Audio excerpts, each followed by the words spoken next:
हम इस लेक्चर में पढ़ेंगे कि वेक्टर्स होता क्या है। तो पहले हम पढ़ेंगे कि इंट्रोडक्शन ऑफ वेक्टर्स, वेक्टर क्या होता है, वेक्टर की ज़रूरत क्यों है, क्यों पढ़ा जाता है वेक्टर्स, क्लास 11 में पहला चैप्टर क्यों है वेक्टर्स और इसका क्या यूज़ होगा आगे चल के। उसके बाद हम पढ़ेंगे कि जब वेक्टर हम पढ़ लेंगे, इंट्रोडक्शन बता देंगे, फिर पढ़ेंगे कि एंगल बिटवीन टू वेक्टर्स क्या होता है। कि दो वेक्टर्स, अब दोनों वेक्टर के बीच में अगर एंगल बनाना है आपको, तो ऑब्वियस ही बात है हमको ड्रॉ करने पड़ेंगे वेक्टर्स, बिकॉज कोई भी दो लाइंस होती हैं, उन लाइंस को ड्रॉ करने पर ही उनके बीच में हमारा एंगल आ सकता है। तीसरा पढ़ेंगे कि addition and subtraction of two vectors, दो वेक्टर्स को जोड़ा कैसे जाता है और कैसे घटाया जाता है। इस लेक्चर में हम इतना ही पढ़ेंगे, इसके बाद हम नेक्स्ट लेक्चर्स देखेंगे, उसमें हम इससे आगे का पढ़ेंगे। तो देखिए स्टूडेंट्स, वेक्टर एक बहुत इंपॉर्टेंट टॉपिक है क्लास 11 का और क्लास 12 का, इवन मैं कह सकता हूँ कि पूरी फिजिक्स का भी बहुत इंपॉर्टेंट टॉपिक है वेक्टर्स। तो वेक्टर की शुरुआत या वेक्टर क्यों चाहिए, इसके लिए सबसे पहले हमको जानना पड़ेगा कि फिजिकल क्वांटिटीज़ क्या होती हैं। तो देखिए स्टूडेंट्स, फिजिकल क्वांटिटीज़ ऐसी क्वांटिटीज़ होती है जिनको कि हम मेज़र कर सकते हैं, इनको हम कर सकते हैं मेज़र। अब मेज़र कर सकते हैं जैसे कि हम लेंथ को मेज़र कर सकते हैं, देखिए लेंथ को मेज़र कर सकते हैं, मास को हम मेज़र कर सकते हैं, टाइम को हम मेज़र कर सकते हैं, टेम्परेचर को मेज़र कर सकते हैं, करंट को मेज़र कर सकते हैं। लेकिन होता यह है कि पहले, अगर थोड़े समय पहले की बात की जाए, तो अलग अलग देशों में अलग अलग यूनिट्स में मेज़र किया जाता है। जैसे हम अपने गांव में भी देखेंगे तो कहीं फुट में मेज़र किया जाता है, कहीं बीघा में मेज़र किया जाता है, कहीं गज में मेज़र किया जाता है ज़मीन को। लेकिन अब ये क्या है कि गांव में अलग मेज़र किया जा रहा है, शहर में अलग मेज़र किया जा रहा है। तो क्या हुआ कि सभी एक संस्था हुई, SI यूनिट्स, एक संस्था ने क्या किया कि उसने कहा कि हम क्या करते हैं कि लेंथ को इंटरनेशनली हर जगह सेम यूनिट में मेज़र करेंगे। तो उस संस्था ने ये माना कि हम लेंथ को हमेशा मीटर में मेज़र किया जाएगा, ऐसे ही मास को हमेशा किलोग्राम में ही मेज़र करेंगे, चाहे तो हम इंडिया में रहें, चाहे USA में रहें, चाहे चाइना में रहें, कहीं भी रहें, लेंथ को हमेशा मीटर में मेज़र किया जाएगा, मास को kg में मेज़र किया जाएगा, टाइम को सेकंड में मेज़र किया जाएगा, टेम्परेचर को केल्विन में मेज़र किया जाएगा, इलेक्ट्रिक करंट को एम्पियर में मेज़र किया जाएगा। ऐसी दो और क्वांटिटी होती हैं, तो इनको हम कहते हैं फंडामेंटल फिजिकल क्वांटिटीज़, जिनको कि हमने बनाया। मतलब फंडामेंटल फिजिकल क्वांटिटी, किसने ये बोला थोड़ा ना था कि भाई ये हम मीटर में ही मेजर करेंगे, हम लोगों ने मान लिया कि ये लेंथ है, माना कि ये लंबाई जो है, ये लंबाई हमने मान ली 1 मीटर होती है। अब जब ये लंबाई उन्होंने 1 मीटर मान ली, उसके बाद अगर इससे दोगुनी लंबाई खींच दोगे तो ये कितनी हो जाएगी, 2 मीटर हो जाएगी। इसका मतलब हुआ कि ये क्या है, ये एक रेफरेंस है। तो रेफरेंस, सब चीज़ों का रेफरेंस, जैसे कि मास है kg, मान लो कि ये जो है हमारा मास, ये 1 kg है, तो इससे दुगना मास जो हो जाएगा वो क्या हो जाएगा, वो 2 kg हो जाएगा। तो ऐसा ये रखा गया है। ये जो है फंडामेंटल क्वांटिटीज़, ये जो भी फंडामेंटल क्वांटिटीज़ हैं, इन सभी को संभाल के रखा गया। एक लेंथ को कैसे मेजर करते थे, एक स्केल था, वो स्केल एक लंबाई थी, एक स्केल था, ये हमारा, इसको कहेंगे हम 1 मीटर, ऐसा उसको संभाल लिया। अब इस स्केल के अनुसार ही सारी लेंथ को डिसाइड हम करेंगे। ऐसे एक मास रख दिया गया था कि भाई ये मास जो है वो 1 kg है, इस मास के अनुसार ये सारे मास डिसाइड करेंगे। So fundamental physical quantities are those quantities which are assigned by us, हमारे द्वारा ही इनको असाइन किया गया है, और हमारा जो मेजरमेंट है वो ईजी हो जाता है। जैसे कि लेंथ हो गया, मास हो गया, टाइम हो गया, टेम्परेचर हो गया, इलेक्ट्रिक करंट हो गया। दो और होती हैं, एक होता है हमारा अमाउंट ऑफ सब्सटेंस मोल, और दूसरा होता है ल्यूमिनस इंटेंसिटी कैंडला। तो ठीक है, यहाँ तक स्टूडेंट को समझ में आ गया कि फिजिकल क्वांटिटी ऐसी क्वांटिटी है जिनको कि हम मेजर कर सकते हैं, और उन मेजर क्वांटिटी को दो भागों में हम तोड़ सकते हैं। एक होती है फंडामेंटल फिजिकल क्वांटिटी जो हमने खुद बनाई है, और एक होती है ड्राइव्ड फिजिकल क्वांटिटी जो कि इन फंडामेंटल फिजिकल क्वांटिटी से आई है। फंडामेंटल से ही आएंगे ड्राइव, जैसे कि ये है मास, ठीक है। अब देखो, जैसे कि वेलोसिटी भी एक फिजिकल क्वांटिटी मेजर कर सकते हैं, इसकी यूनिट क्या होती है, मीटर पर सेकंड। देखो मीटर कहाँ से आया, मीटर यहाँ से आया, और सेकंड कहाँ से आया, सेकंड यहाँ से आया। ऐसी एक्सेलरेशन जो होता है, इसकी यूनिट होती है मीटर पर सेकंड स्क्वायर, ये होती है। तो देखो मीटर दोबारा से कहाँ से आया, यहाँ से आया मीटर, और सेकंड स्क्वायर कहाँ से आया, ये सेकंड स्क्वायर जो आया वो यहाँ से आया। इसका मतलब फंडामेंटल से ड्राइव्ड फिजिकल क्वांटिटी बनी। तो अभी तक पूरा खेल फिजिकल क्वांटिटी का ही हो रहा था। अब देखा ये गया कि जो ये ड्राइव्ड फिजिकल क्वांटिटी है, इनमें से कुछ क्वांटिटीज़ होती हैं जिनका कि इफेक्ट देखने के लिए सिर्फ और सिर्फ उसका मैग्नीट्यूड जानना जरूरी है। देखिए, मैग्नीट्यूड जानना जरूरी है उनका इफेक्ट देखने के लिए। और कुछ फिजिकल क्वांटिटी ऐसी होती है जिनका कि अगर आपको इफेक्ट देखना है तो उनका आपको मैग्नीट्यूड भी चाहिए और उनका डायरेक्शन भी चाहिए। फॉर एग्जाम्पल, अगर हम देखें कि एक ब्लॉक है, अब ये ब्लॉक है, अब मान लो कि आपने यहाँ पर एक फोर्स लगाई 10 न्यूटन की, तो ये ब्लॉक कहाँ जाएगा, तो कहीं नहीं जाएगा, बता नहीं सकते ना कहाँ जाएगा। लेकिन हमने यही ब्लॉक दोबारा से बनाया, और अब मैंने इस पर जैसे 10 न्यूटन की फोर्स लगाई, तो अब देखिए ये तो इसका मैग्नीट्यूड हो गया और ये इसका डायरेक्शन हो गया। तब ये ब्लॉक कहाँ जाएगा, ये ब्लॉक आगे की साइड में जाएगा। तो ये फोर्स जो है, फोर्स एक ऐसी फंडामेंटल क्वांटिटी है, फोर्स एक ऐसी ड्राइव्ड क्वांटिटी है जिसका जब तक आप डायरेक्शन नहीं बताओगे, डायरेक्शन जब तक नहीं बताएंगे आप, तब तक क्या होगा, तब तक आप इसका इफेक्ट नहीं जान सकते हैं। तो ठीक है, तो ड्राइव्ड फिजिकल क्वांटिटीज़ जो हैं उनमें कुछ ऐसी क्वांटिटी हैं जिनका कि डायरेक्शन भी पता होना चाहिए, जिनका कि मैग्नीट्यूड भी पता होना चाहिए, और साथ साथ में एक और चीज़ आती है कि वो वेक्टर लॉ को फॉलो करना चाहिए। ये क्या होता है ये बाद में बताएंगे आपको, अभी तो आप सिंपल इतने समझिए कि ड्राइव्ड फिजिकल क्वांटिटीज, देखिए हमने बनाया ड्राइव्ड फिजिकल क्वांटिटीज दो प्रकार की होती है, एक स्केलर होती है और एक वेक्टर होती है। वेक्टर ऐसी होती है जिनका क्या करो आपको इफेक्ट जानना है तो आपको उनका डायरेक्शन भी पता होना चाहिए और मैग्नीट्यूड, मैग्नीट्यूड मतलब हो गया उसकी वैल्यू, जैसे कि 10 न्यूटन फोर्स, ये मैग्नीट्यूड हो गया। इन ईस्ट, ये क्या हो गया, डायरेक्शन, 10 न्यूटन फोर्स ईस्ट में लग रही है तो दोनों हो गया, तब आपको इफेक्ट पता चलेगा कि बॉडी मेरी ईस्ट में जाएगी। लेकिन यहाँ पर क्या है, यहाँ पर 1 kg मास, ये क्या है, ये तो सिंपल भाई 1 kg मास है, इसको डायरेक्शन की जरूरत ही नहीं है भाई, 1 kg मास तो 1 kg मास हो गया। जैसे कि और भी अगर बताएं स्केलर में तो वर्क है, देखो वर्क है, ये वर्क क्या है, 10 जूल वर्क है। अब 10 जूल तो 10 जूल है भाई, वर्क तो हो चुका ना, इसीलिए इनमें क्या होता है, इनमें डायरेक्शन की ज़रूरत नहीं होती है और इनमें डायरेक्शन की ज़रूरत होती है। ये हमारी क्या क्वांटिटी होती है, इनको हम वेक्टर कहते हैं जिनमें डायरेक्शन भी होता है और मैग्नीट्यूड भी होता है, और इनको हम कहते हैं स्केलर जिसमें सिर्फ और सिर्फ मैग्नीट्यूड होता है। तो अभी तक आप लोग क्या थे, अभी तक आप लोगों ने सिर्फ और सिर्फ स्केलर अलजेब्रा पढ़ी थी, जिसमें 1+1 हमेशा 1+2 हमेशा 3 होता था, ये पढ़ी थी। लेकिन अब आपको पढ़ना पड़ेगा वेक्टर अलजेब्रा। वेक्टर अलजेब्रा अलग है, क्योंकि आप 2 न्यूटन को हमेशा जब 2 न्यूटन से जोड़ेंगे तो ज़रूरी नहीं है कि आंसर 4 न्यूटन ही आए, ये भी हो सकता है कि आंसर 0 न्यूटन भी आ सकता है, ये भी आ सकता है, ये भी आ सकता है। तो ये कंसेप्ट हमको पढ़ना। अब देखिए होता क्या है, देखिए need of vector algebra. Vector algebra की नीड क्या होती है, तो देखो यहाँ पर लिखा है सिंपली भाई 10 न्यूटन प्लस 5 न्यूटन कितना है, 15 न्यूटन भी है, या फिर 10 न्यूटन प्लस 5 न्यूटन 5 न्यूटन भी हो सकता है, और 10 न्यूटन प्लस 5 न्यूटन 5 और 15 के बीच भी आ सकता है। एग्जांपल देख लीजिए आप भाई, देखो ये 10 न्यूटन लगाया, ये 5 न्यूटन लगाया, देखो दोनों सेम डायरेक्शन में, तो कहाँ चलेगी बॉडी, इस डायरेक्शन में बॉडी चलेगी, 15 न्यूटन को मिलाकर फोर्स आ गई। मैंने 10 न्यूटन यहाँ से लगाया, 5 न्यूटन यहाँ से लगाया, अब क्या होगा, अब देखो 10 इसमें कैंसिल करेगा तो कितना बचेगा, 5 न्यूटन बचेगा हमारे पास, तो ये हमारा कैंसिल हो गया। तो देखो 10 और 5 दोनों फोर्स तो लगाई मैंने इस बॉडी पर, मगर यहाँ पर नेट फोर्स कितनी है, 5 न्यूटन आई। और अगर मैं बोलूँ कि ये ऐसी फोर्स लगा रहा हूँ, ऐसे मतलब ये तो खींच रहा हूँ मैं ऐसे और ऐसे, अब क्या होगा, अब 10 न्यूटन और 5 न्यूटन का जो जोड़ होगा, ना तो वो आएगा 5 और ना वो आएगा 15, लेकिन कुछ और ही आएगा। इसीलिए वेक्टर को जोड़ने के तरीके अलग होते हैं और वैसे वेक्टर को घटाने के तरीके भी अलग होते हैं। लेकिन अगर हम स्केलर की बात की जाए तो स्केलर में क्या होता है कि 2 kg और 3 kg हमेशा 5 kg ही होगा, 4 मीटर 3 मीटर हमेशा 7 मीटर ही होगा, 2 एम्पियर 3 एम्पियर हमेशा 5 एम्पियर ही होगा। तो इसका मतलब ये होगा कि स्केलर आराम से आप जोड़ सकते हो, आराम से घटा सकते हो, यही आपने अभी तक पढ़ा था। लेकिन अब वेक्टर को जोड़ना, वेक्टर को घटाना कैसे करना है, ये आप पढ़ोगे। ऑब्वियस ही बात है, देखो यहाँ पर पैरेलल फोर्स है, देखो क्या है कि दोनों एक ही डायरेक्शन में फोर्स लग रही है, ये दिख रहा होगा आपको। तो ऑब्वियस ही बात है, थीटा क्या है दोनों फोर्स के बीच में, 15 न्यूटन है, सॉरी थीटा क्या है, 0 है, तो फोर्स कितनी आ जाएगी, 15 न्यूटन फोर्स आ जाएगी। ऐसी एंटी पैरेलल फोर्स, देखो ये फोर्स ऐसी लग रही है, ये फोर्स का डायरेक्शन दोनों का अपोजिट है, तो क्या होगा, कैंसिल हो जाएगी, तो कितना हो जाएगा, 5 न्यूटन हो जाएगा। इसका मतलब यह हुआ कि क्योंकि वेक्टर के पास क्या है, वेक्टर के पास डायरेक्शन है, तो डायरेक्शन है जब वेक्टर के पास, तो उस डायरेक्शन पर ये डिपेंड करता है कि दोनों वेक्टर को जोड़ने के बाद कितना आंसर आएगा। तो आई होप कि आपको अभी तक समझ में आ गया होगा कि भाई जो फिजिकल क्वांटिटीज़ होती हैं वो फिजिकल क्वांटिटी ड्राइव्ड होती हैं। ये ड्राइव्ड को 2 पार्ट में डिवाइड करते हैं, वेक्टर में और स्केलर में। अब स्केलर सिंपल है, स्केलर में क्या होता है, स्केलर मैग्नीट्यूड होता है, यही होता है ना, तो मैग्नीट्यूड है सिर्फ तो सीधे सीधे जोड़ दो, सीधे सीधे घटा दो। मगर वेक्टर में डायरेक्शन भी होता है, मैग्नीट्यूड भी होता है। इसका मतलब इसका इफेक्ट जानने के लिए आपको डायरेक्शन देना ही पड़ेगा, और जब डायरेक्शन देना पड़ेगा तो भाई ये कंसेप्ट हो जाएगा कि भाई 2 फोर्स दोनों को डायरेक्शन तुमने दे दिया, और यहाँ पर सीधा डायरेक्शन दिया, सेम डायरेक्शन, तो जोड़ों जुड़ गई। अगर तुम अपोजिट किया तो दोनों घट गई।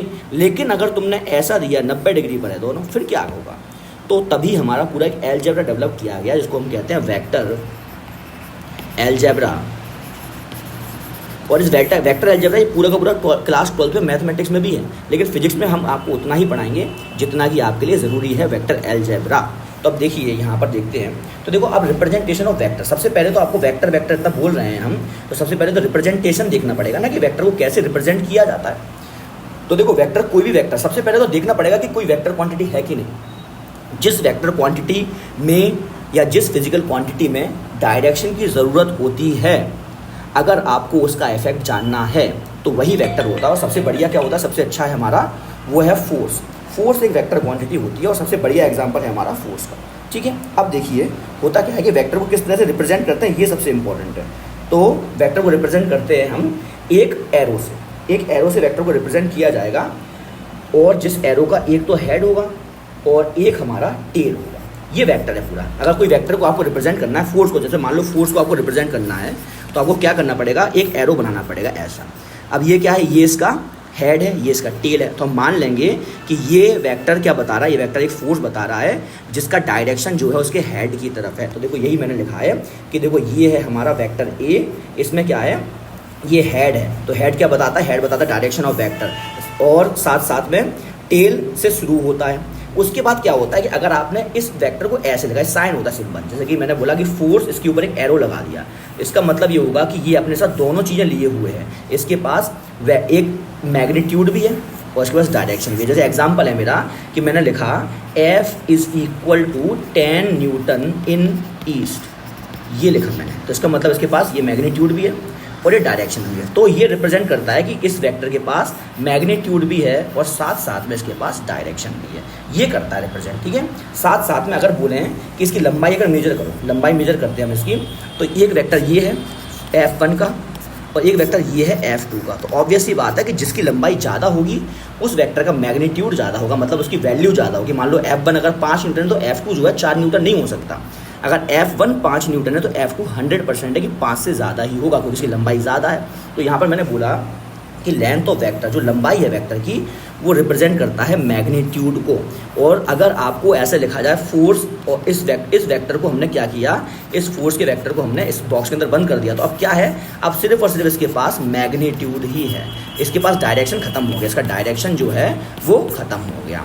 तो इसका मतलब है कि इसके अंदर दोनों ही हैं, दोनों बोथ, लेकिन इसके अंदर सिर्फ और सिर्फ मैग्नीट्यूड है। तो ये लिखने का तरीका है, कहीं आपको जैसे कि ये लिखा हुआ दिखाई दे रहा है, तो ये लिखा हुआ दिखाई दे रहा है, तो इसका मतलब हुआ कि एक वेक्टर तो था लेकिन उसकी जो न्यूमेरिकल वैल्यू थी वही हमको अभी पूछी गई है, अगर कोई क्वेश्चन पूछा जाए। लेकिन अगर आपको ऐसा दिया गया है तो आपको क्या करना पड़ेगा, आपको फिर वेक्टर के दोनों ही चीज़ निकालनी पड़ेंगी। भाई आपको इसका मैग्नीट्यूड भी निकालना पड़ेगा और आपको साथ साथ में इसका डायरेक्शन भी निकालना पड़ेगा। एग्जाम्पल देखें, देखो एग्जाम्पल अगर देखा जाए तो ये फोर्स है, देखो गौर से देखो, तो यहाँ पर क्या है, इसके पास डायरेक्शन भी होगा और मैग्नीट्यूड भी होगा। देखो दोनों, देखो लिख रहा है ना फोर्स। अब हमने बोला कि ये फोर्स 5 सेंटीमीटर, ये फोर्स जो है, ये फोर्स का जो वेक्टर है, ये वेक्टर 5 सेंटीमीटर लंबा है और यहाँ लिखा है 1 centimetre is equal to 1 newton. तो इसका मतलब यह हुआ कि जो ये फोर्स है वो रिप्रेजेंट करेगा 1 सेंटीमीटर 1 न्यूटन के बराबर है और 5 सेंटीमीटर लंबी फोर्स है। तो ये 5 न्यूटन की फोर्स तो दिख रही है, 5 न्यूटन की फोर्स दिख रही है, साथ साथ में ये बना रही है 45 डिग्री का एंगल ईस्ट के साथ। इसका मतलब इसको हम कहेंगे नॉर्थ ईस्ट। तो देखो नॉर्थ ईस्ट डायरेक्शन में लग रही है। तो हम लिखेंगे इसमें कि जो फोर्स है ये पूरी की पूरी क्या है, ये पूरी की पूरी है हमारी 5 newton in north east direction, या फिर हम कह सकते हैं force is equal to 5 newton 45 degree. और ये क्या है, ये नॉर्थ ऑफ ईस्ट है, नॉर्थ ऑफ ईस्ट, ये चीज़ है सबसे इम्पोर्टेंट। भाई ये हमेशा क्या है कि जो 45 डिग्री है तो नॉर्थ ऑफ ईस्ट के नॉर्थ में जा रहे हैं, ये है ना, ईस्ट के नॉर्थ में जा रहे हैं। तो ये वेक्टर क्या है, ये 5 सेंटीमीटर का वेक्टर है। तो यहाँ से मुझे पता चला कि जो वेक्टर है उसका मैग्नीट्यूड कितना हो जाएगा, तो इसका मैग्नीट्यूड हो जाएगा हमारा, क्योंकि 1 सेंटीमीटर 1 न्यूटन है, तो इसका मैग्नीट्यूड जो होगा वो तो हो जाएगा 5 न्यूटन का। साथ साथ में अब देखो वेक्टर है तो इसके पास डायरेक्शन भी होना चाहिए। अगर डायरेक्शन होना चाहिए तो डायरेक्शन आपको बताना पड़ेगा। लेकिन फिजिक्स में क्या होता है, फिजिक्स में जो डायरेक्शन होता है वो एंगल के द्वारा हम निकालते हैं, एंगल होता है डायरेक्शन का मतलब। तो हमने एंगल निकाल दिया। देखो पीछे कुछ एग्जाम्पल्स हम लोग करते हैं, इसमें आप देखो होप समझ में आएगा आपको। देखिए ये है हमारा 1 centimetre is equal to 1 newton है। अब देखो ये वेक्टर मैंने जब बनाया तो देखिए ये वेक्टर कितना लंबा है, 5 सेंटीमीटर लंबा है, तो ये हो गया हमारा 5 न्यूटन का तो वेक्टर हो गया।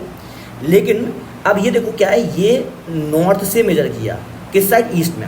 तो ये क्या है, ये नॉर्थ का ईस्ट डायरेक्शन है, ये नॉर्थ का ईस्ट। तो हम लिखेंगे हम 5 Newton 30 degree north of, sorry ये हो जाएगा हमारा, हाँ सही है ये। तो ये क्या है, ये हाँ ये ईस्ट है, नॉर्थ का ईस्ट डायरेक्शन है ना ये। तो इसका मतलब हो जाएगा 5 न्यूटन और साथ साथ में क्या हो जाएगा, क्योंकि हम नॉर्थ से ईस्ट में जा रहे हैं तो हो जाएगा हमारा ईस्ट ऑफ नॉर्थ। जैसे कि यहाँ पर लिखा है ना 5 Newton 30 degree east of north, क्योंकि नॉर्थ से ईस्ट की तरफ जा रहे हैं, नॉर्थ, जैसे कि ये है। अब अगर हम देखें यहाँ पर तो ये 4 सेंटीमीटर है, ये वाला वेक्टर 4 सेंटीमीटर लंबा है, तो ये 4 न्यूटन तो होगा ही होगा, अब साथ साथ में क्या है, अब साथ साथ में वेस्ट, देखो एंगल यहाँ से मेजर हुआ है, अच्छा यहाँ से मेजर हुआ है वेस्ट से, लेकिन हम वेस्ट से किस तरफ जा रहे हैं, साउथ की तरफ जा रहे हैं, तो हो जाएगा हमारा south of west, south of west हो जाएगा। तो देखना पड़ता है हम किस तरफ जा रहे हैं, तो साउथ ऑफ वेस्ट और साथ साथ में 60 डिग्री, जैसे कि अब ये है हमारा, अब ये हो जाएगा, तो ये 3 सेंटीमीटर का है, तो ये 3 न्यूटन तो हो गया, लेकिन हम किस साइड जा रहे हैं, नॉर्थ जा रहे हैं, कहाँ से जा रहे हैं, वेस्ट जा रहे हैं, तो हमारा होगा हमारा नॉर्थ ऑफ वेस्ट, ये हो जाएगा हमारा 3 न्यूटन नॉर्थ ऑफ वेस्ट। जिसके एक एग्जांपल और कर लेते हैं, देखो अगर हम बताएं यहाँ पर हमने क्या किया, एक ऐसा बनाया और साथ साथ में हमने क्या किया, ये चारों हैं ईस्ट वेस्ट नॉर्थ साउथ, अब हमने क्या किया, एक यहाँ पर हमने ऐसा बनाया वेक्टर, ये हमारा 4 सेंटीमीटर लंबा है और ये है 53 डिग्री का, ठीक है। तो हम क्या लिखेंगे, हम लिखेंगे कि 4 न्यूटन तो है, साथ साथ में क्या है ये, क्योंकि यहाँ से लिया है,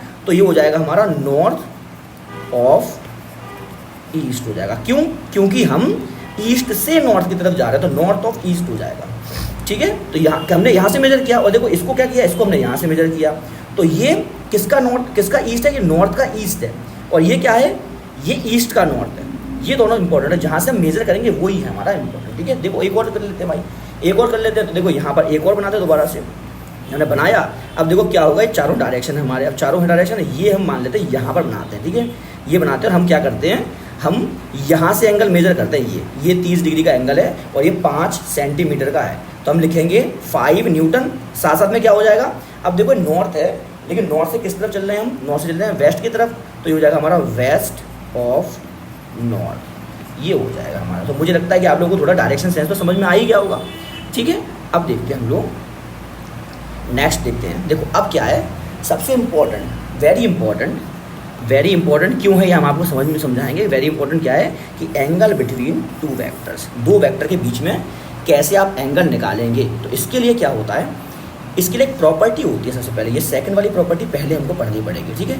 क्या होता है कि वेक्टर, ये देखो ये वेक्टर, ये भी वेक्टर, ये भी सब वेक्टर है ना भाई, वेक्टर तो ऐसे बनाओगे, ये क्या है वेक्टर, ये एल लेंथ का, मतलब कि एल मैग्नीट्यूड का वेक्टर 30 डिग्री बना रहा है यहाँ से, अगर मैं बोलूँ कि ये हमारा क्या है, ये हमारा ईस्ट है और ये हमारा नॉर्थ है, तो बोलेंगे हम कितना बोलेंगे, ये बना रहा है 30 डिग्री नॉर्थ ऑफ ईस्ट बोलेंगे, ये आपको समझ में आ गया होगा।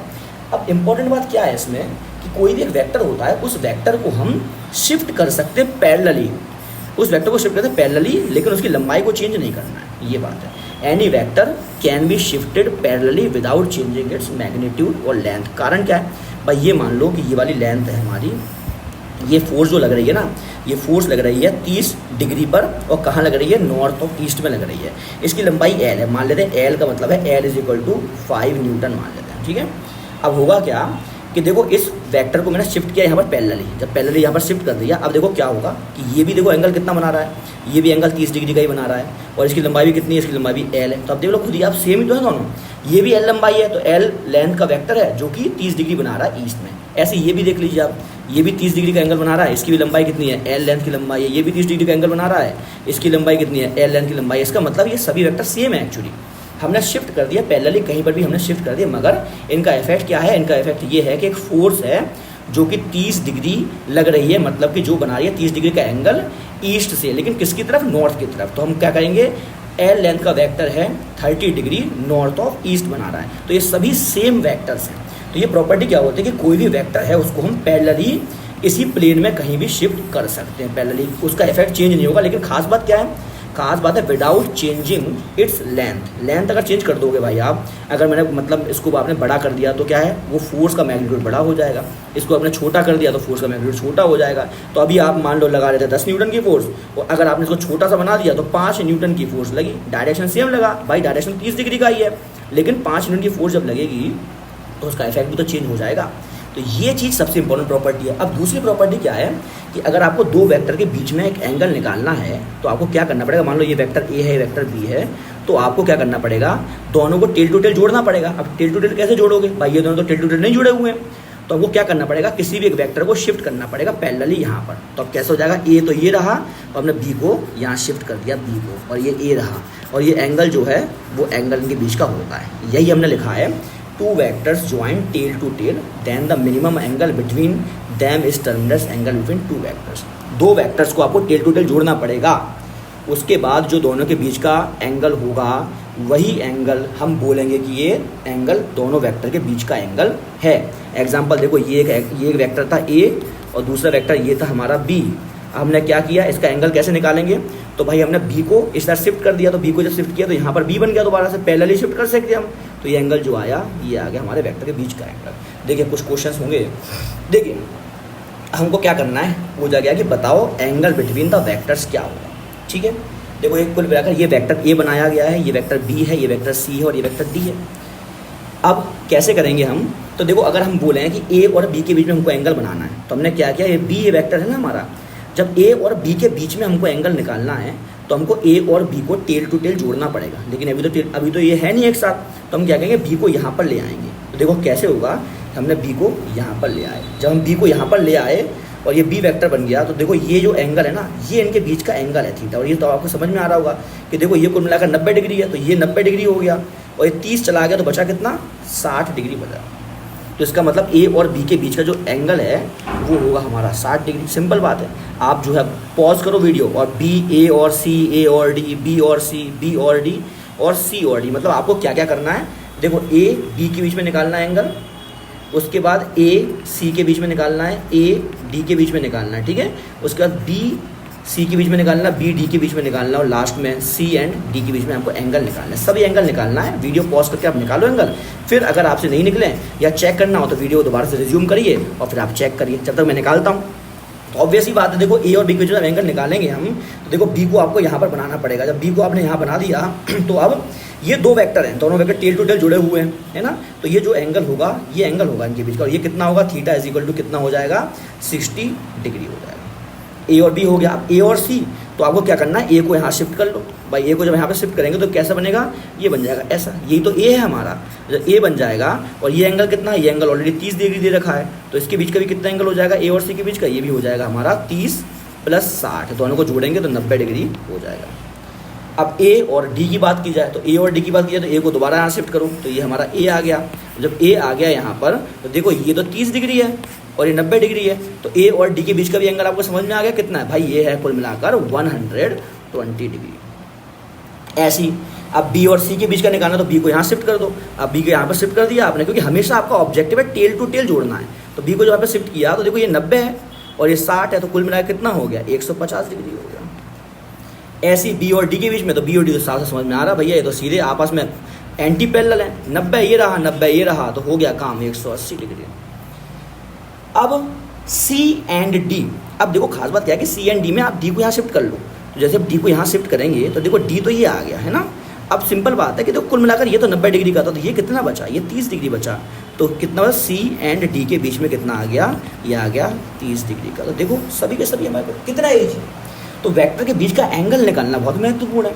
अब आपने वेक्टर के बीच का एंगल निकाल सीख दिया तो बहुत अच्छी बात है। अब इससे आगे बढ़ेंगे, तो अब इससे आगे बढ़ेंगे जैसे हम, तो ये एक और आपके सामने क्वेश्चन प्रस्तुत है, इसमें भी आपको A B C D 4 angles दे रखे हैं। अब आपको इनके बीच का भी इन वेक्टर्स के बीच का भी एंगल निकालना है।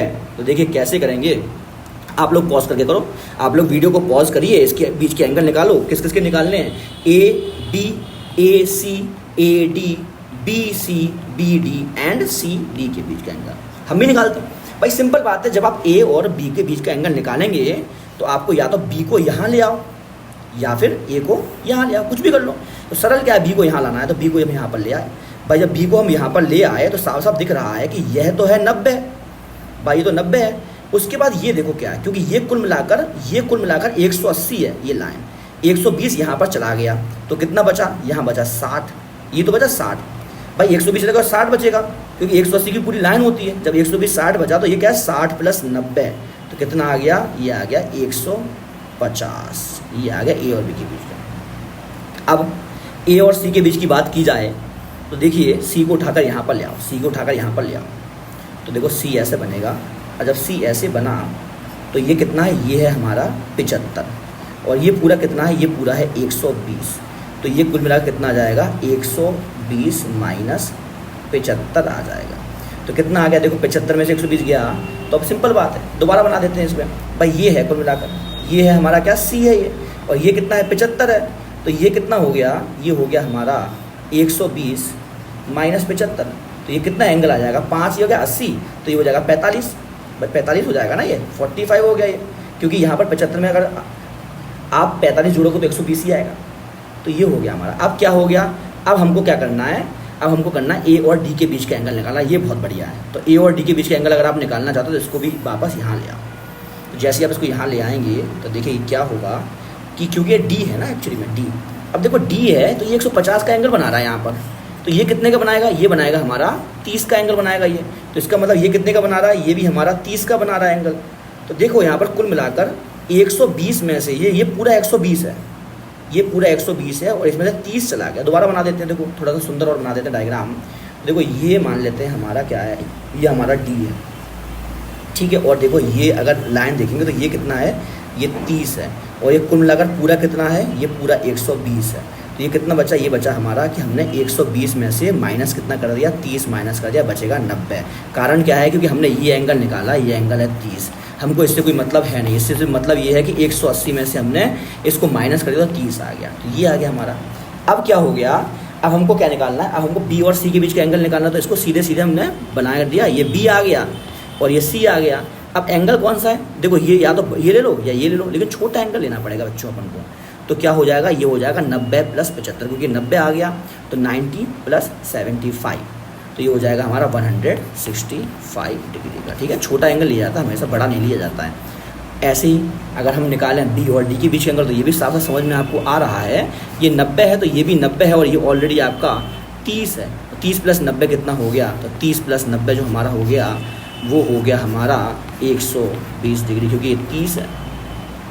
ऐसी अब देखो, अब हम क्या करेंगे, अब बचा सी और डी। तो भाई ये सिंपल है, देखो ये देखो गौर से, ये 75 है, ये कौन सा, ये सी है ना, ये सी वेक्टर है। और कुल मिलाकर अगर देखें तो ये कुल मिलाकर 75 है भाई, ये कुल मिलाकर 75 है।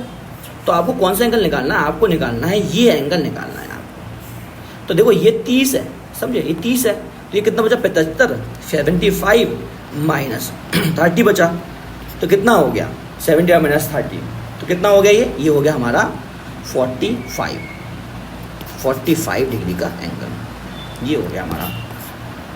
तो ये हमारे छोटे छोटे से कंसेप्ट हैं कि एंगल बिटवीन टू वेक्टर्स, ये बहुत इंपॉर्टेंट कंसेप्ट होता है। अब देखिए होगा क्या, अब देखो फर्स्ट टॉपिक क्या है हमारा, addition and subtraction of two vectors. दो वेक्टर को कैसे जोड़ा घटाया जाता है, ठीक है। सिंपल बात है, देखो ऐसा होता है कि एंगल का बहुत महत्व है। देखो क्या होगा, देखो जब हमने क्या किया कि दो वेक्टर्स थे 10 न्यूटन एंड 5 न्यूटन, तो देखो इनके बीच में जो एंगल था ना वो थीटा = 0 डिग्री था।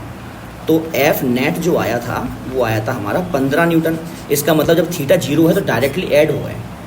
अब क्या है, अब दूसरा है हमारा कि एक मैंने लगाया 10 न्यूटन, एक मैंने लगाया 5 न्यूटन। अब दोनों के बीच में थीटा जो है वो 180 डिग्री का है। देखो हमने क्या किया, इसको टेल टू टेल जोड़ना है ना हमको, ये है एक वेक्टर, ये एक वेक्टर। हमने ये 10 न्यूटन है और इसको हमने क्या किया, इसको हमने 5 न्यूटन यहाँ किया। तो देखो कितना एंगल है, 180 डिग्री का एंगल है। और जब 180 डिग्री का एंगल दो वेक्टर के बीच में होता है तो वो डायरेक्टली माइनस हो जाता है। तो कितना आ गया, 5 न्यूटन हमारा एफ नेट आ गया, ये हो गया। लेकिन अगर तीसरा केस देखें, और तीसरे केस में क्या है कि ये है हमारा 10 न्यूटन और ये हमारा 5 न्यूटन है। अब ये 90 डिग्री का एंगल है, तो अब क्या होगा एफ नेट, इसका मतलब कि कहीं ना कहीं जो ये एंगल है ना थीटा = 90 डिग्री, ये एंगल जो भी एंगल होता है वेक्टर के बीच का, वो एंगल बहुत महत्वपूर्ण भूमिका निभाता है कि दोनों वेक्टर को जोड़कर क्या आंसर आएगा। देखिए क्या है, ये होता है हमारा किससे, तो एडिशन और सब्ट्रैक्शन जो होता है ना वो बेस्ड होता है किस पर, triangle law of vector addition. देखो क्या होता है कि दो वेक्टर हैं, ए है वेक्टर और बी वेक्टर है, ये वेक्टर है। अब हमको ए वेक्टर और बी वेक्टर को जोड़ना है। सिंपल बात है कि भाई जब आप फोर्स को फोर्स से जोड़ोगे तो आंसर तो फोर्स में ही आएगा ना, ये है ना। तो सेम है, अगर आप एक वेक्टर को दूसरे वेक्टर से जोड़ोगे तो आंसर वेक्टर ही आना है, सिंपल बात है। और सेम यूनिट का आएगा। अब दूसरा वेक्टर अगर देखा वेलोसिटी होती है, दूसरी वेक्टर वेलोसिटी को वेलोसिटी से जोड़ोगे तो आपका आंसर वेलोसिटी में ही आएगा भाई, v1 v2 तो v नेट आएगा। तो इसका मतलब ये हुआ कि आपको जब दो वेक्टर को जोड़ना है तो क्योंकि वेक्टर के पास डायरेक्शन भी होता है, मैग्नीट्यूड भी होता है, तो आपने वेक्टर बनाया कि लंबाई का निर्धारित कर दी और इसका डायरेक्शन ये है, इसका डायरेक्शन ये है। तो ये ट्राइंगल लॉ क्या कहता है कि इन ऑर्डर अगर आपको ए से बी को जोड़ना है तो एक वेक्टर के हेड को दूसरे वेक्टर की टेल से जोड़ना पड़ेगा। पहले देखो मैंने क्या किया, ए को बनाया, ए के हेड से मैंने क्या किया, बी की टेल को जोड़ दिया, ठीक है। तो यहाँ पर लिखा हुआ है head of A and tail of B. तो हेड ऑफ ए के हेड को मैंने जोड़ दिया बी की टेल से। उसके बाद एक तीसरा वेक्टर बनाओ जो कि टेल ए के टेल से शुरू हो और बी के हेड तक चले। ये वेक्टर जो देगा, ये वेक्टर हमें देगा वो वेक्टर, मतलब जो ये वेक्टर होगा ना, ये वाला वेक्टर, ये जो वेक्टर है, ये वेक्टर हमको वो मैग्नीट्यूड एंड वो डायरेक्शन देगा जो कि इन दोनों को जोड़कर आता है। मतलब कि ये एक फोर्स है, दूसरी ये फोर्स है, दोनों को अगर हमने जोड़ा तो जो इनका रिजल्टेंट आएगा, जो इनका रिजल्ट आएगा वो एक ऐसी फोर्स होगी जिसका डायरेक्शन तो ये होगा और जिसकी लंबाई मतलब इसका मैग्नीट्यूड ये होगा। ठीक है, देखो जैसे कि हम एक एग्जांपल लेते हैं, पीछे के एग्जांपल है, वहाँ से आपको और अच्छी तरह समझ में आएगा कि देखिए जैसे कि 1 सेंटीमीटर मैंने माना 1 न्यूटन। ठीक है, अब मेरा ऑब्जेक्टिव है कि एक वेक्टर तो ये है, इसकी लंबाई कितनी है 4 सेंटीमीटर है, और दूसरा वेक्टर ये है, इसकी लंबाई कितनी है 6 सेंटीमीटर, दोनों को जोड़ना है। ठीक है, तो हमने क्या किया, 4 सेंटीमीटर वाले वेक्टर के हेड से 6 सेंटीमीटर वाले वेक्टर के टेल को जोड़ दिया। अब हमने क्या किया, तीसरा वेक्टर बनाया जो यहाँ से स्टार्ट हो रहा था और यहाँ पर ख़त्म हो रहा था, तो देखा कि इसकी लंबाई जो आ रही है वो 8 सेंटीमीटर आ रही है। तो यदि मैं बोलूँ कि 1 सेंटीमीटर 1 न्यूटन है, तो अगर ये फोर्स 4 न्यूटन की थी और ये फोर्स 6 न्यूटन की थी, तो जब दोनों को हमने जोड़ा तो आंसर कितना आ रहा है, आंसर 4 और 6 10 नहीं आ रहा है, आंसर 8 न्यूटन आ रहा है। तो ये हमको मेजर करना होता है ट्रायंगल लॉ में, इसकी लंबाई आप मेजर कर लोगे तब आपकी फोर्स निकल के आती है। एग्जांपल सिंपल ये देखो, ये फोर्स हमने लिए 4 न्यूटन और ये 6 न्यूटन की फोर्स है, मान लो कि एंगल 20 डिग्री का आ रहा है इनके बीच में, भाई अल्फा जो है मेजर कर लिया 20 डिग्री का आ रहा है। तो यही केस है हमारा कि दो वेक्टर है, दोनों के बीच का हमारा एंगल जो है वो 20 डिग्री का आ रहा है। तो अब हमारा जो तीसरा वेक्टर बनेगा वो तीसरा वेक्टर क्या हो जाएगा, ये हो जाएगा हमारा जो रिजल्टेंट है। हम क्या किया, हमने दोनों वेक्टर्स जो थे, मतलब इन दोनों वेक्टर को जोड़कर एक वेक्टर पा लिया जो वेक्टर हमारा 8 न्यूटन का। दोबारा समझ लीजिए भाई, आपको क्या करना है, आपको एक वेक्टर है जो एक फोर्स है 4 न्यूटन की और दूसरी फोर्स है 6 न्यूटन की, दोनों को जोड़ना है, दोनों के बीच में हमारा एंगल कितना है 20 डिग्री का है। तो triangle law of vector addition क्या कहता है कि 4 न्यूटन की फोर्स को बना दिया हमने, मान लिया कि 1 सेंटीमीटर 1 न्यूटन है, 4 सेंटीमीटर की लंबी एक वेक्टर बना लिया। दूसरा हमने माना दूसरी 6 न्यूटन की थी, तो हमने कैसे बनाया, क्योंकि ये जो फोर्स है ना हम इसको शिफ्ट कर सकते हैं, भाई ये तो फोर्स हैं इनको हमने शिफ्ट कर लिया, तो हमने यहाँ पर इसको बना लिया दूसरी फोर्स को। अभी तो यहाँ पर एक ही जगह पॉइंट दिख रहा है ना ये, लेकिन उनको शिफ्ट करके यहाँ पर ले जाएंगे ना, यहाँ पर देखो हमने यहाँ पर बना लिया, इसको ऐसे तो बनाया है, यही है। दोबारा देख लो भाई, ये फोर्स हमने इसको उठाकर यहाँ पर ले गए, ऐसे बना लिया हमने। ये कौन सी हो गई, ये हमारी 6 न्यूटन को, देखो यहीं पर भी ऐसे बनाया, ये करा और ये कर दिया हमने। अब तीसरा वेक्टर हमने ड्रॉ किया, ये पहले वाले की टेल से दूसरे वाले के हेड तक बनाया हमने। अब हमने क्या किया, इसकी लंबाई, इसकी लेंथ को मेजर कर लिया हमने, और इसकी लेंथ सपोज आ गई 8 सेंटीमीटर। तो मुझे ऑलरेडी पता है कि 1 सेंटीमीटर तो 1 न्यूटन है, तो ये वेक्टर जो है दोनों फोर्स को जोड़ने के बाद जो तीसरी फोर्स आएगी, इनका रिजल्ट जो आएगा वो अगर 8 सेंटीमीटर लंबा है तो फोर्स दोनों को जोड़ने के बाद 8 न्यूटन की ही आनी है। तो हमने क्या किया, इन दोनों फोर्स को जोड़कर जो हमारी फोर्स आई वो आई हमारी 8 न्यूटन की। तो इनकी बजाय हमने क्या किया, इस 8 न्यूटन को ही लगा दिया इसके ऊपर। तो जो इफेक्ट ये दोनों फोर्स देंगी वही सेम इफेक्ट हमारा ये 8 न्यूटन का भी फोर्स देगा इस बॉडी पर। तो ये वेक्टर को जोड़ने का तरीका है। मगर बात क्या होती है कि इस तरीके से आप कितना जोड़ पाओगे भाई, इस तरीके से तो आपको स्केल लेना पड़ेगा, पेपर पर आपको वेक्टर बनाना पड़ेगा, एक वेक्टर ये बनाया, एक वेक्टर ये बनाया, तब जाके रिजल्टेंट आया भाई। तो रिजल्टेंट ऐसे तो नहीं आना चाहिए भाई, आपने एक वेक्टर ये बना दिया, एक वेक्टर ये बना दिया, अब ये तो गलत है, इसको हम यहाँ पर उठाएंगे। तो हमने क्या किया, एक वेक्टर ये बनाया और एक वेक्टर ये बनाया, ये ए है मान लो और ये बी है, तब जाके आपका ये तीसरा वेक्टर आएगा, ये आएगा ए प्लस बी। फिर आपको स्केल से इसको मेजर करना पड़ेगा, उसके बाद इसको मेजर करना पड़ेगा, फिर यहाँ पर असाइन करना पड़ेगा कि मान लो ये अगर 5 सेंटीमीटर का आया तो आपने मान लिया 1 सेंटीमीटर इक्वल टू 1 न्यूटन है, तो आपका ये 5 न्यूटन का हो गया। और ये मान लो आया हमारा 6 सेंटीमीटर का, तो ये 6 न्यूटन का हो गया। और ये सब मान लो हमारा 7 सेंटीमीटर का, तो ये 7 न्यूटन का हो गया। तो हर बार आपको मेजर करना पड़ेगा। तो उस मेजरमेंट से बचने के लिए हमने क्या किया, मैथमेटिकल रिजल्ट निकाले कि इन वेक्टर को जोड़ा जाएगा तो मैथमेटिकली कैसे हम इसको जोड़ सकते हैं। बार बार हमको पेन और कॉपी, मतलब बार बार हमको क्या करना है, ये नहीं करना बार बार हमको कि भाई आपको बार बार बनाना है, ये नहीं करना है। ठीक है, देखो कैसे होता है, ये देखो क्या होता है। अब जब वेक्टर ए और वेक्टर बी है तो vector A plus vector B जो जोड़ा जाता है, तो इसका आंसर जो आता है उसको हम आर से डिनोट करते हैं और इसको हम क्या कहते हैं, इसको कहते हैं रिजल्टेंट। रिजल्टेंट कहा जाता है इसको। ठीक है, ये याद रखना। आप जब दो वेक्टर को जोड़ते हैं तो जो सम आता है, जो फाइनल वेक्टर आता है, उसको रिजल्टेंट कहा जाता है। अब रिजल्टेंट ऑफ 2 वेक्टर्स, मैग्नीट्यूड भी और डायरेक्शन, मैंने आपको बताया था भाई, और फोर्स को फोर्स से जोड़ोगे तो आंसर क्या आएगा, आंसर तो फोर्स ही आएगा भाई, F3 आएगा। तो क्योंकि इसमें भी डायरेक्शन होता है, मैग्नीट्यूड होता है, इसमें भी डायरेक्शन मैग्नीट्यूड होता है, तो ऑब्वियस ही बात है इसमें भी डायरेक्शन मैग्नीट्यूड होगा। तो रिजल्टेंट मतलब दोनों वेक्टर को जोड़ने के बाद जो वेक्टर आया उसका मैग्नीट्यूड कैसे निकालना है और उसका डायरेक्शन कैसे निकालना है, इसका मैथमेटिकल तरीका क्या है, ये बताना चाहता हूँ मैं आपको। तो देखिए सबसे पहले रिक्वायरमेंट क्या होगी, यदि आपको दो वेक्टर को जोड़ना है, एडिंग टू वेक्टर्स, अगर दो वेक्टर को जोड़ना तो क्या होगा, तो हमको क्या करना पड़ेगा, मैग्नीट्यूड दोनों वेक्टर के चाहिए ही चाहिए। पहली रिक्वायरमेंट तो ये है। और दूसरी रिक्वायरमेंट है एंगल बिटवीन बोथ वेक्टर्स, दोनों वेक्टर के बीच का हमको एंगल चाहिए। यदि ये दो चीज़ें हैं तभी आप दोनों वेक्टर्स को जोड़ सकते हैं। देखिए जैसे कि ये है बी वेक्टर है, ए वेक्टर है, तो हमको ए वेक्टर का मैग्नीट्यूड, देखो ये मैग्नीट्यूड है, ये पता चल गया। बी वेक्टर का मैग्नीट्यूड देखो ये रहा, ये भी पता चल गया। दो रिक्वायरमेंट पूरी हो गई, मतलब पहली पूरी हो गई हमारी रिक्वायरमेंट। अब एंगल चाहिए, तो देखो ये इस हॉरिजॉन्टल से थीटा एंगल बना रही है।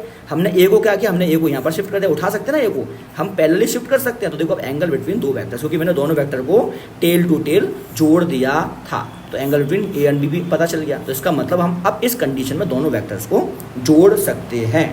और साथ साथ में triangle law of vector addition जो है ना, ये इसमें यूज़ होता है।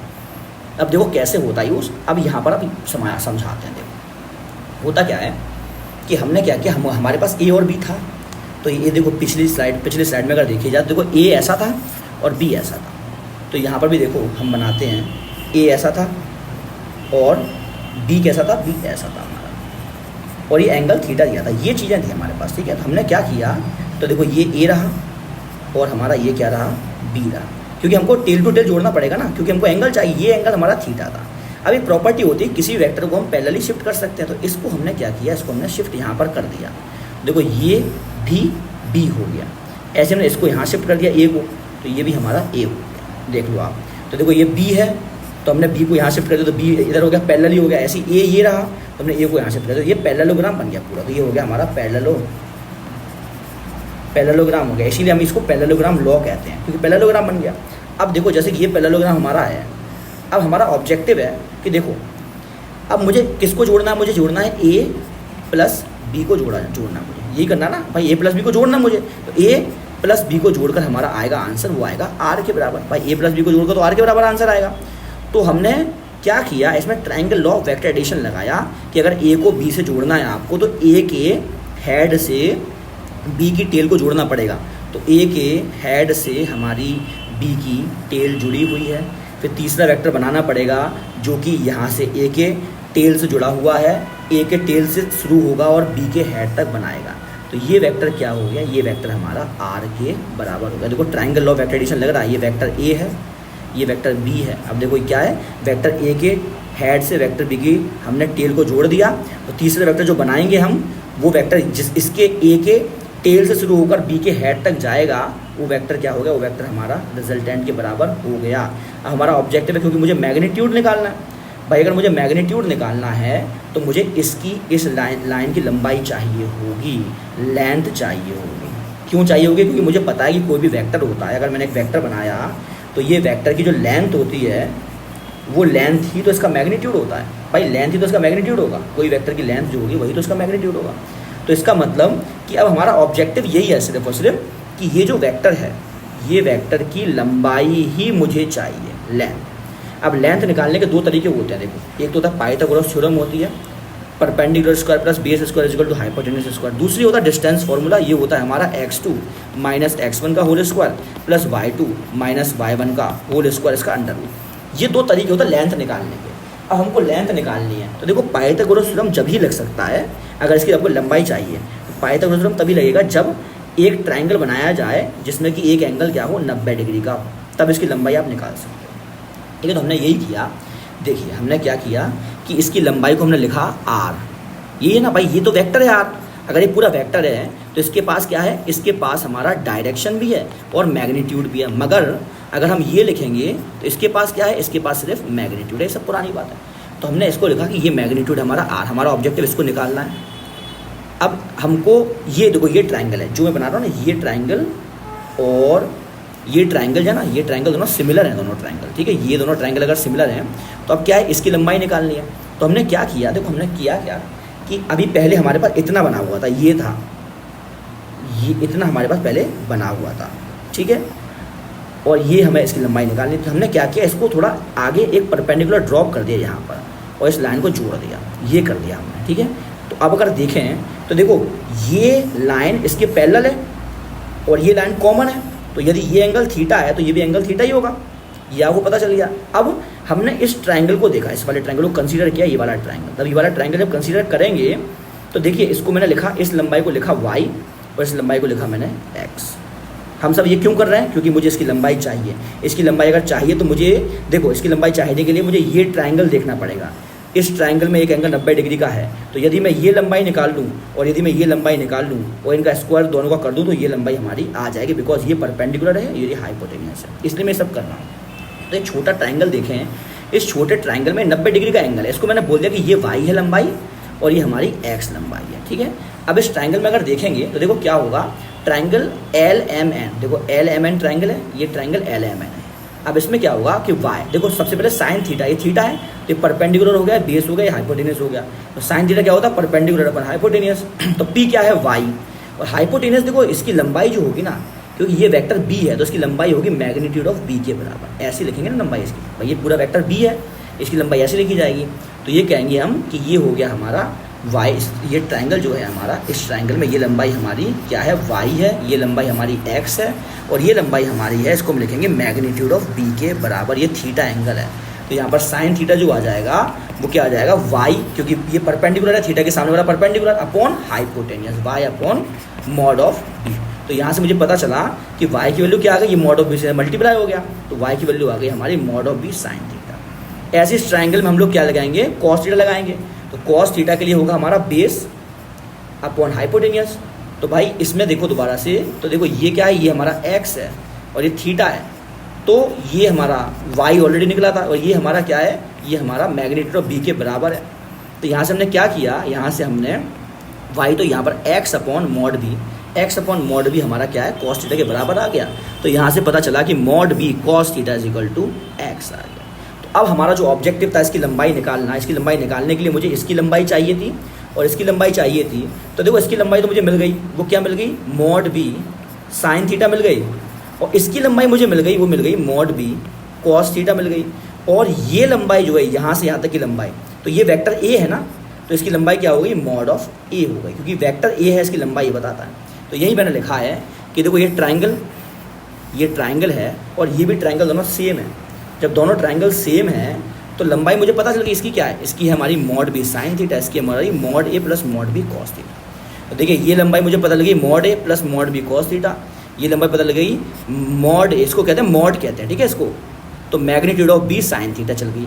अब हम लगाते हैं पाइथागोरस थ्योरम इस ट्रायंगल में। तो जैसे पाइथागोरस थ्योरम लगाएंगे तो देखो ये होगा हमारा LM का स्क्वायर प्लस MK का square is equal to KL के स्क्वायर के बराबर, यही होगा, यही लगाते हैं। देखिए क्या किया हमने, देखो ये क्या है? Mod a plus mod b cos theta का square plus mod b sine theta का स्क्वायर, हमने ये किया, ये हमारा r स्क्वायर के बराबर हो जाएगा भाई। क्योंकि ये क्या है? ये जो है ना, ये r है, लंबाई है ये, तो ये क्या है? ये हमारा KL है ना ये, तो KL जो है वो r के बराबर है, मॉड r के बराबर। तो हमको लगाना क्या है? KL का square is equal to KM का स्क्वायर प्लस ML के स्क्वायर के बराबर होना चाहिए ना। तो यही हमने किया है, मतलब क्या किया? r square is equal to a plus b square plus a plus b cos theta square plus b sine theta square के बराबर। इसको सॉल्व करेंगे तो देखो a square plus b square cos square theta plus 2ab cos theta, क्योंकि यहाँ पर a plus b के होल स्क्वायर का फॉर्मूला लग जाएगा, plus b square sine square theta हो जाएगा। अब हमने क्या किया? ये हमारा b square cos square theta plus b square sine square theta, तो b स्क्वायर कॉमन ले लिया, तो यहाँ a square plus b square cos square theta plus sine square theta plus 2ab cos theta आ गया। तो यहाँ से मुझे पता चला क्योंकि ये चीज़ तो 1 हो जाएगी, तो a square plus b square plus 2ab cos theta आ गया। अब यहाँ पर ये ट्रायंगल भी दिख रहा है हमको, है ना, तो हमने क्या, ये वाला, तो अब r स्क्वायर मतलब ये जो वेक्टर आया, इसकी लंबाई जो आई, ये लंबाई जो आई है वो यहाँ से हमको पता चल जाएगी। तो यहाँ से देखो ये है हमारा मैग्नीट्यूड ऑफ रिजल्टेंट, तो रिजल्टेंट का मैग्नीट्यूड क्या है? a square plus b square plus 2ab cos theta, where theta is a angle between two vectors, दोनों वेक्टर के बीच का जो एंगल है वही हमारा होता है थीटा। सिंपल है। तो भाई आप दो फोर्स को जोड़ना जान गए कि दो फोर्स को अगर आप जोड़ोगे तो तीसरी फोर्स आप मैथमेटिकली निकाल सकते हो। पैरेललोग्राम लॉ के अनुसार आपको पहले तो दोनों फोर्सेस को टेल टू टेल जोड़ना है या दोनों वेक्टर को टेल टू टेल जोड़ना है, फिर आपको एक पैरेललोग्राम बनाना है, और पैरेललोग्राम बनाने के बाद आपको triangle law of vector addition लगाना है। तो देखो ये ए है, ये बी है, तो रिजल्टेंट होगा हमारा ये। इसकी लंबाई आपको जान गए, लेंथ क्या होती है, लेंथ आप जान गए इस वेक्टर की। अब एंगल बताना पड़ेगा, क्योंकि मैंने बताया ना कि वेक्टर एक पूरी क्वांटिटी है जिसके पास डायरेक्शन भी होता है। तो आपने इसका मैग्नीट्यूड तो निकाल लिया, लेकिन डायरेक्शन कैसे निकालेंगे आप? तो देखो डायरेक्शन मैंने बताया था ना, फिजिक्स के अंदर डायरेक्शन का मतलब होता है एंगल।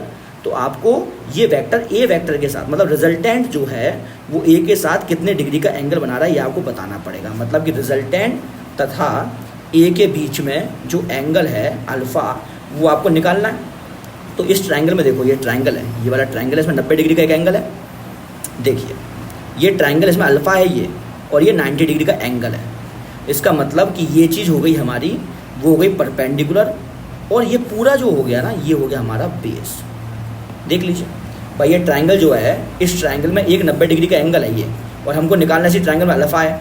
तो हम यहाँ पर tan अल्फ़ा लिख सकता है भाई, tan अल्फ़ा लिखेंगे तो ये क्या हो जाएगा, LM डिवाइडेड बाई M के, ये हो जाएगा हमारा। मगर LM क्या है, LM तो हमारा B sin थीटा है, देख लो आप। और M के क्या है, M के हमारा है कि ये लंबाई क्या है, ये लंबाई तो A है, और ये लंबाई B cos थीटा, तो ये हो जाएगा हमारा A plus B cos theta. ठीक है, तो ये हम दोनों निकाल सकते हैं। इसका मतलब होगा कि जब दो वेक्टर्स A तथा B को आपने जोड़ा, दोनों के बीच में एक एंगल थीटा है, तो आप इनको जोड़ने के बाद जो रिजल्टेंट आएगा उसकी लंबाई निकाल सकते हैं। साथ साथ में रिजल्टेंट A के साथ कितने डिग्री का एंगल बना रहा है वो भी आप निकाल सकते हैं। ठीक है, तो अब कुछ क्वेश्चंस करते हैं, उसमें आपको आइडिया हो जाएगा कि इसको कैसे करना है। देखिए, अगर आपसे बोला जाए कि 4 न्यूटन और 5 न्यूटन ये दो फोर्सेस हैं, तो अब इन दोनों फोर्सेस नेट फोर्स कितनी है और डायरेक्शन ऑफ नेट फोर्स कितनी है फ्रॉम 4 न्यूटन, तो हमको क्या करना पड़ेगा, आप निकाल लो, फॉर्मूला लगा लो, चाहे तो आप फॉर्मूला लगा लो, चाहे आप डायग्राम बना लो। डायग्राम कैसे बनाओगे, तो पैरेललोग्राम बनाना है, तो ये 4 न्यूटन आ गया मेरा, 4 न्यूटन, और ये क्या आ गया, ये आ गया मेरा 5 न्यूटन की फोर्स, ये आ गई भाई। इसको मैंने शिफ्ट यहाँ पर किया, इसको मैंने शिफ्ट यहाँ पर किया, और ये जो हमारा बना, ये बन गया हमारा R, रिजल्टेंट ये हो गया हमारा। ठीक है, तो अब हमको निकालना है रिजल्टेंट। सिंपल बात है, आपको फॉर्मूला पता है, क्योंकि मुझे पता है कि एक फोर्स तो ये है, ये हमारी मान लेते हैं A है, ये हमारी क्या है, हमारी मान लेते हैं B है। तो यहाँ पर हम लिखेंगे कि जो R है वो क्या है, स्क्वायर, वो है हमारा A square plus B square plus 2AB cos theta का अंडर रूट है।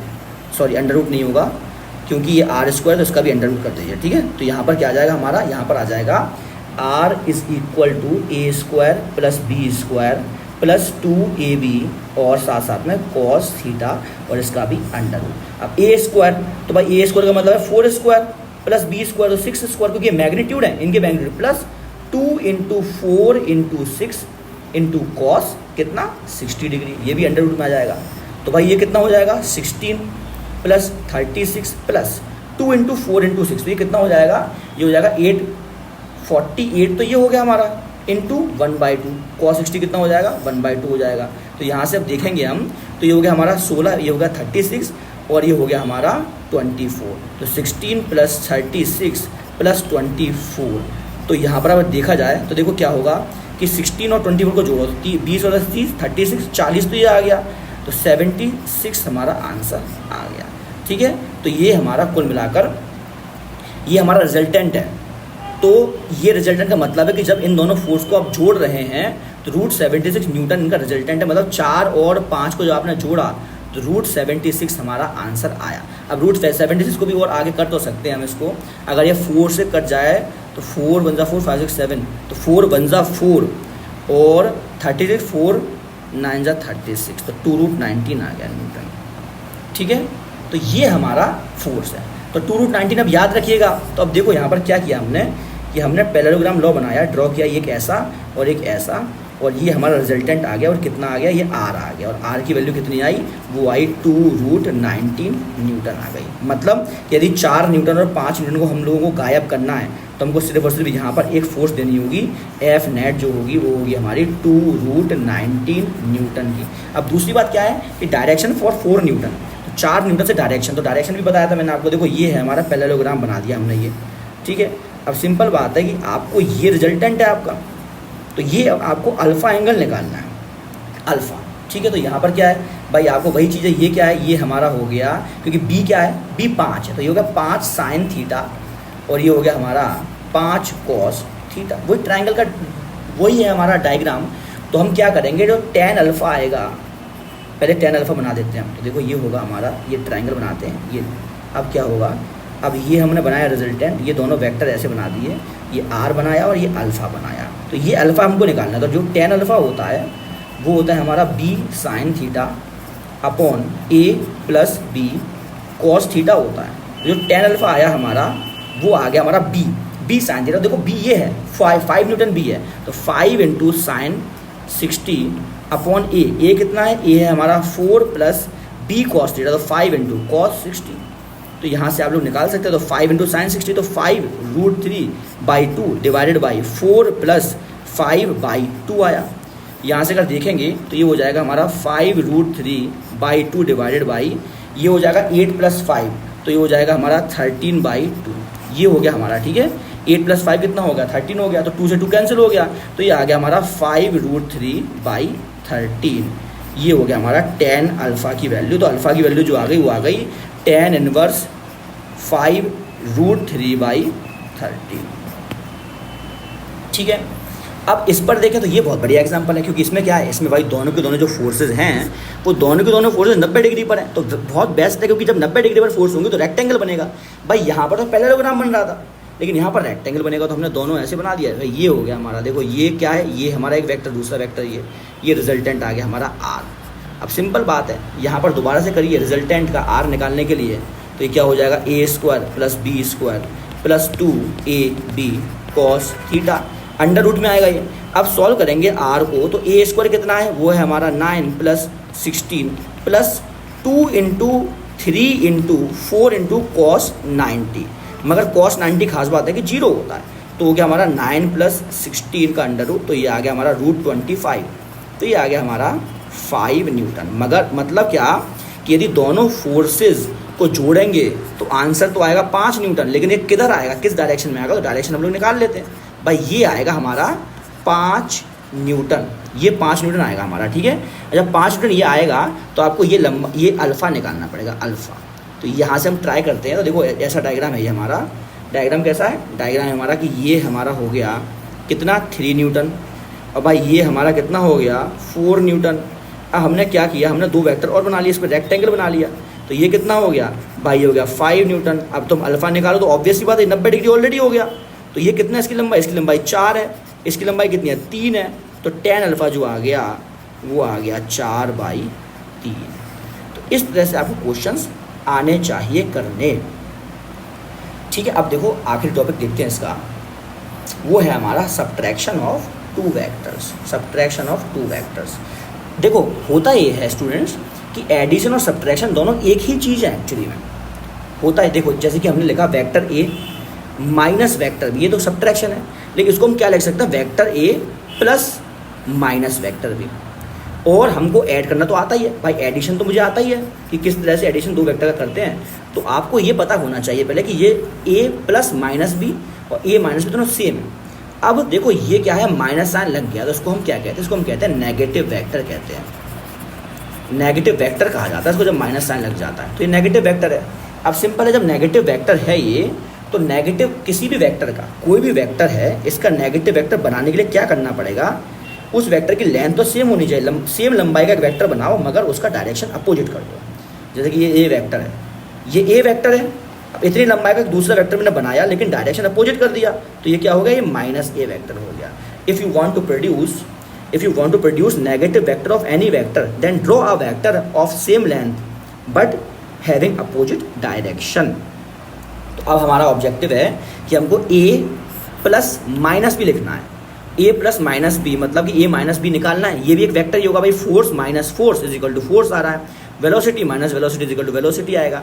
तो हमने क्या किया, वही केस है कि पहले मेरे पास एक वेक्टर a था और दूसरा वेक्टर हमारे पास b था, ये 2 वेक्टर थे हमारे पास, ठीक है। अब हमने क्या किया कि, और इनके बीच में एंगल थीटा था, तो ये तो पता चल गया आपको कि ये a प्लस बी हो गया, क्योंकि हमने पैरेललोग्राम का ये बना दिया पूरा पैरेललोग्राम, तो ये a प्लस बी। अब ये पढ़ा है हमने, क्योंकि ये b हो जाएगा, ये हो जाएगा, तो a प्लस बी। अब मुझे a माइनस बी निकालना है, तो पहले मुझे माइनस बी वेक्टर बनाना पड़ेगा। तो देखो जैसे ये वेक्टर b है, तो मैंने इसका नेगेटिव वेक्टर यहाँ बनाया पहले, तो ये हो गया हमारा माइनस बी वेक्टर। अब मैं इसको उठाकर पैरेलली यहाँ शिफ्ट किया और उसके बाद पैरेलली इसको आगे बढ़ाकर शिफ्ट कर दिया। तो ये अगर हमारा माइनस बी वेक्टर ड्रॉ किया है मैंने, तो इसको मैं यहाँ पर शिफ्ट कर सकता हूँ। भाई मैंने बताया ना कि वेक्टर को पैरेलली शिफ्ट कर सकते हैं। तो ये क्या हो गया मेरा, ये मेरा हो गया माइनस बी वेक्टर। अब मेरे पास दो वेक्टर आ गए, कौन कौन से, एक तो वेक्टर ए आ गया, एक वेक्टर आ गया मेरे पास माइनस बी वेक्टर। अब दोनों को जैसे हम पहले जोड़ते थे वैसे जोड़ेंगे। मुझे चाहिए क्या, मुझे चाहिए ए वेक्टर और माइनस बी वेक्टर के बीच का एंगल थीटा, और साथ साथ में ए वेक्टर का मैग्नीट्यूड तथा माइनस बी वेक्टर का मैग्नीट्यूड, दोनों चाहिए। लेकिन मैग्नीट्यूड कभी नेगेटिव होता नहीं है क्योंकि लंबाई है। भाई मैग्नीट्यूड जो होगा कभी भी हमेशा पॉजिटिव ही आएगा, क्योंकि ये लेंथ होती है, तो लेंथ कभी भी नेगेटिव आती नहीं है। अब देखिए क्या होगा, तो मैंने माइनस बी वेक्टर, तो अब रिक्वायरमेंट सारी की सारी हैं कि मैंने माइनस बी वेक्टर बनाया।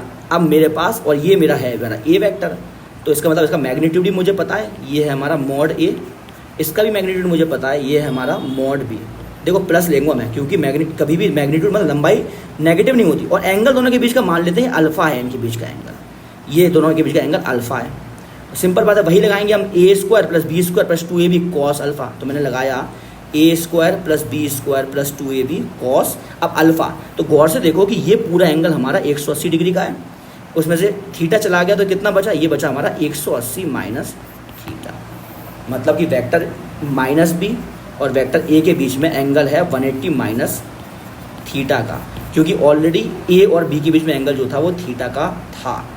सो अब हमको क्या चाहिए, हमको चाहिए ए माइनस बी वेक्टर जो आएगा उसका चाहिए मैग्नीट्यूड। तो हमने क्या किया, ये मेरा वेक्टर ए है, ये मेरा वेक्टर माइनस बी है, इस माइनस बी को मैंने यहाँ बना दिया, ठीक है।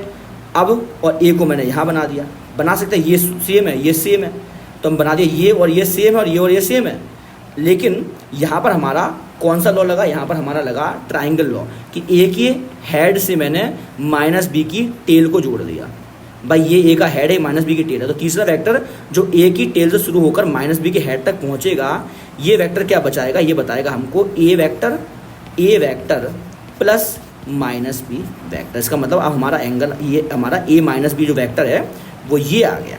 तो देखिए ये आ गया हमारा ए माइनस बी वेक्टर। अब देखो ये हुआ, ये इसका हेड है और ये बनाया, ये किसकी टेल है, ये बी की टेल है, ये ए का हेड है। तो तीसरा वेक्टर जो होगा वो ए के टेल से शुरू होकर बी के हेड तक जाएगा, यही हमारा होगा दोनों वेक्टर का सम। मगर ये वेक्टर तो ए है और ये वेक्टर हमारा क्या है, ये वेक्टर माइनस बी है एक्चुअली में। तो जब सम करोगे ए प्लस माइनस बी तो वो आएगा क्या, वो तो हमारा ए माइनस बी ही आएगा। तो ये वेक्टर हमको दिखाता है ए माइनस बी। सो हमको समझ में आएगा कि ये तो हमारा ए प्लस बी वेक्टर है और ये हमारा ए माइनस बी वेक्टर। इसकी लंबाई, अब इसकी हमें लेंथ निकालनी है, तो वही फॉर्मूला लेंथ निकाल लीजिए। तो हमको पता है कि दो वेक्टर है हमारे पास, तो इसका स्क्वायर, ए का स्क्वायर प्लस बी का square plus 2ab cos 180 minus theta. मगर खास बात क्या होती है कि कॉस 180 माइनस थीटा जो होता है वो होता है माइनस कॉस थीटा। इसका मतलब हुआ कि जो ए माइनस बी करके वेक्टर आएगा, मान लेते हैं वेक्टर एक्स जो है वो ए माइनस बी के बराबर है, तो वेक्टर एक्स का जो मैग्नीट्यूड होगा वो किसके बराबर होगा, वो होगा A square plus B square minus 2ab cos theta के बराबर, ठीक है। तो ये हो गया हमारा, जैसे कि अब आपको समझ में आ गया होगा कि दो वेक्टर आपको दिए गए हैं, ए वेक्टर ये है और ये वेक्टर बी है। तो आपको पैरेललोग्राम बनाने पड़ेंगे दो। एक पैरेललोग्राम जो होगा ये होगा हमारा ए प्लस बी, और ऐसे दूसरा पैरेललोग्राम होगा, ये होगा हमारा ए माइनस बी। कारण क्या है, क्योंकि यहाँ पर माइनस बी है, यहाँ पर बी है। सिंपल बात है, एकदम से लॉजिकली है कि भाई दो वेक्टर जिनका एडिशन देखना है उनको टेल टू टेल मिला लो। अब इन दोनों का एडिशन करके ये आएगा।